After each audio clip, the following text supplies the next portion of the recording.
Hey, what's going on, people? I hope y'all are doing well. Today, I have an exciting video for you. We're going to compare two different cases for the brand new iPad Pro. We have the Apple Magic Keyboard case, and then we have the Logitech Combo Touch. Links to both cases can be found in the description. These are both very premium cases, so they're going to come in at a higher price point. They offer great build quality, but one is more functional than the other. The price difference is also quite substantial since the Apple Magic Keyboard case is around $350, whereas the Logitech is $230, so we're looking at like a $120 price gap. Let's begin with the design. The design of the Apple Magic Keyboard case is the same as last year. However, we have this new white color that looks awesome. If you picked up a silver iPad Pro, this will definitely complement it perfectly, especially with the small accents of silver on the case itself.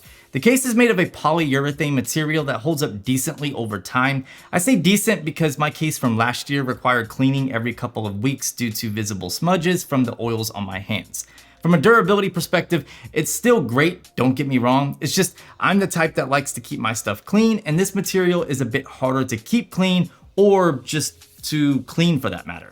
The Logitech Combo Touch only comes in this darker gray color, but honestly, I don't see this being a problem. Since the Logitech case features a rubberized bumper that covers the sides of the iPad, there really isn't too much of the metal that's going to be visible, so it's gonna look great with either color iPad. The case is made of a fabric type material combined with the rubberized plastic bumper. It doesn't show smudges like the Apple Magic Keyboard case, and it also is a little easier to keep clean since nothing sticks to it as much. Now, cosmetically, I think the Apple Magic Keyboard case looks better. The white is something fresh, and it stands out, especially with that floating hinge design.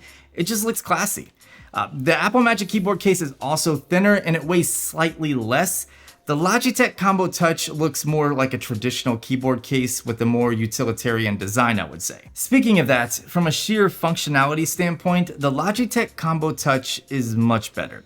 It offers 360-degree protection due to the sides being covered like I mentioned earlier. Not only that, but it also protects the iPad even when you want to use it without the keyboard. It does this by rerouting the smart connector to the side of the iPad like it used to be a couple generations back. This allows the keyboard portion to disconnect really easily. Since the kickstand is built onto the case portion, you can also position the iPad however you would like when viewing content or when using the Apple Pencil.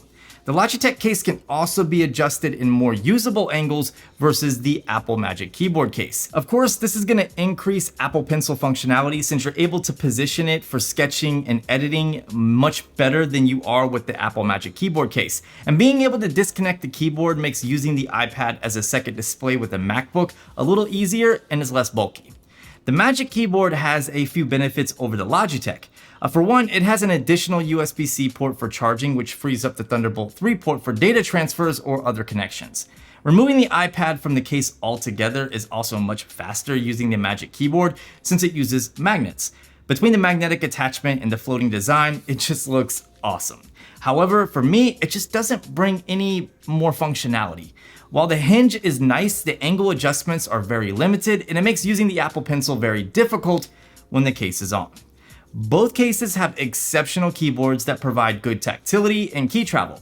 I can type just as fast on either keyboard, so I haven't noticed a difference from that aspect.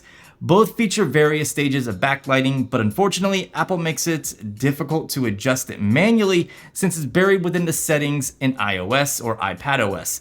Logitech allows for manual adjustment right from the keyboard and additionally provides media control keys plus display brightness, which is nice. The Apple Magic Keyboard case is slightly quieter when typing, but the difference is hardly noticeable.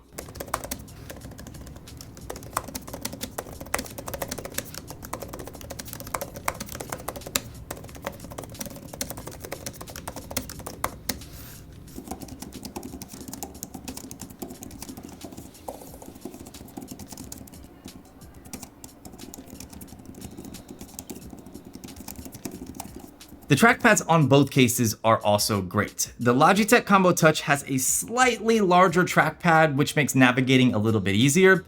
But what's funny is the trackpad on the Logitech is quieter, which is the exact opposite when it comes to the keyboards.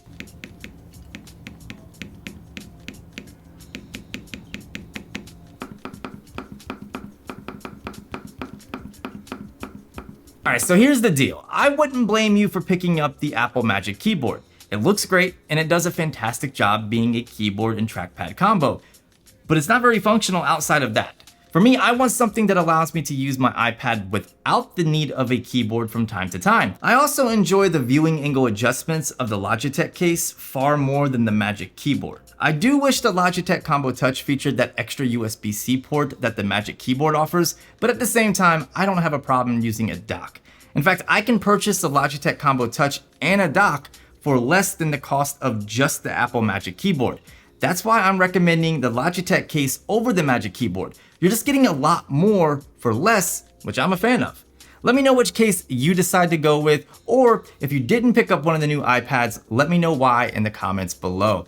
If you enjoyed this video and it helped you out in any way, please consider giving it a like, subscribe, and click the bell to make sure you don't miss out on future videos, and I'll see you beautiful people in the next one.